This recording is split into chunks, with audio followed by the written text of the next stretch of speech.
আজকে আমি একা এসেছি, ডেপুটেশন দিয়েছি। এরপরে যদি এই ধরনের ক্ষেত্রে মাইনরিটি কমিশন শীত ঘুম ঘুমায়, তাহলে কিন্তু আগামী দিন এখানে আমি একা আসবো না, হাজার নওশাদ সিদ্দিক এখানে দাঁড়াবে। দেখুন, বেশ কিছুদিন ধরে আমরা দেখছি রাজ্যের বিভিন্ন প্রান্তে সংখ্যালঘুদের উপরে আক্রমণ হচ্ছে। শুধু নয়, রাজ্যের বাইরেও সংখ্যালঘুদের উপরে আক্রমণ হচ্ছে। কোনো জায়গায় লিঙ্গুইস্টিক মাইনরিটি, তো কোনো জায়গায় রিলিজিয়াস মাইনরিটি, এই আক্রমণ চলে যাচ্ছে।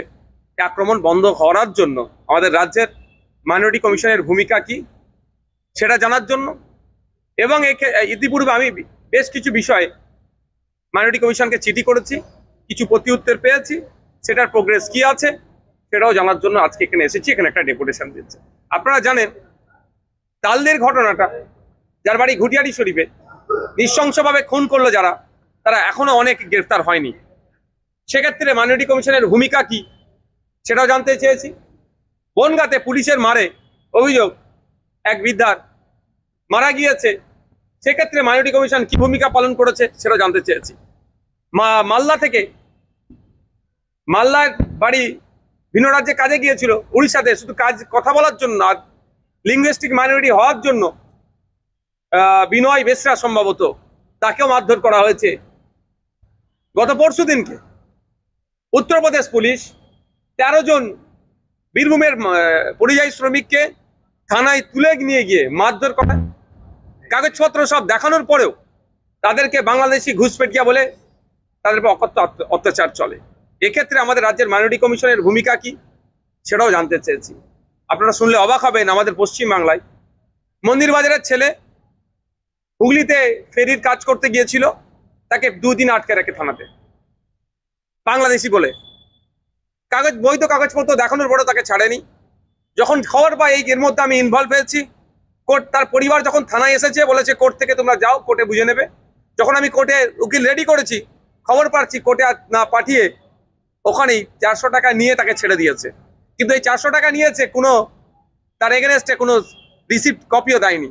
তো এই সমস্ত একাধিক ঘটনা, আপনার দুর্গাপুরে যে কাণ্ড ঘটিয়েছে, পরিজাত গাঙ্গুলি থেকে শুরু করে নন্দীগ্রামের যে কাণ্ড ঘটিয়েছে, গরু ব্যবসায়ীদের উপর আক্রমণ, পশ্চিম মেদিনীপুরের দাঁতনে একটি ছেলেকে মেরে দিয়েছে সে সংখ্যালঘু পরিবারের।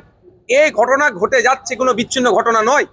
এই ঘটনা রোধের ক্ষেত্রে অথবা এই ঘটনা যেগুলো ঘটেছে তার যারা শাস্তি পাবে, সেক্ষেত্রে ভূমিকা কি মাইনরিটি কমিশনের সে জানতে চেয়েছে। আজকে আমি একা এসেছি, ডেপুটেশন দিয়েছি। এরপরে যদি এই ধরনের ক্ষেত্রে মাইনরিটি কমিশন শীত ঘুম ঘুমায়, তাহলে কিন্তু আগামী দিন এখানে আমি একা আসবো না, হাজার নওশাদ সিদ্দিক এখানে দাঁড়াবে। প্রয়োজনে যদি মাইনরিটি কমিশনের কাজ যদি ফাংশন ঠিকঠাক না হয়, তাহলে এই অফিস তুলে দেওয়া দরকার, এই অফিস বন্ধ করে দেওয়া দরকার, তালা লাগিয়ে দিয়ে চলে যাওয়া দরকার। কারণ একটা অফিস চালাতে গেলে জনগণের ট্যাক্সের টাকায় মাস গেলে কম করে 1 কোটি টাকার উপরে খরচ আছে। তারপরেও যদি এত টাকা এখানে খরচ করার পরে যদি মাইনরিটিরা না সেফ থাকে, চাই লিঙ্গুইস্টিক মাইনরিটি হতে পারে, রিলিজিয়াস মাইনরিটি হতে পারে, সেক্ষেত্রে তো প্রশ্ন থেকে যাচ্ছে। উত্তর কি পেলেন? মাইনরিটি কমিশনের চেয়ারম্যান স্যার ছিলেন, সেক্রেটারিয়েট 2 জন মেম্বার ছিলেন, তারা যথেষ্ট বিষয়গুলো নিয়ে ভাবছেন, কিছু কিছু তিনারা কাজ করেছেন। আমি প্রশ্ন করেছি তাদেরকে, আপনারা সুমোটো করছেন না কেন? ওনারা বলেন আমরা কিছু ক্ষেত্রে সুমোটো করেছি, আর যেগুলো অভিযোগগুলো আসছে সেগুলো আমরা তদারকি করছি। তো তারা তাদের মতো উত্তর দিয়েছে। তো আমি ওনাদেরকে অনুরোধ করে এসেছি, যে সমস্ত জায়গায় এই ধরনের ঘটনা ঘটছে, অন্তত আপনাদের একটা মাইনরিটি কমিশনের পক্ষ থেকে একটা টিম ভিজিট করা অবশ্যই দরকার।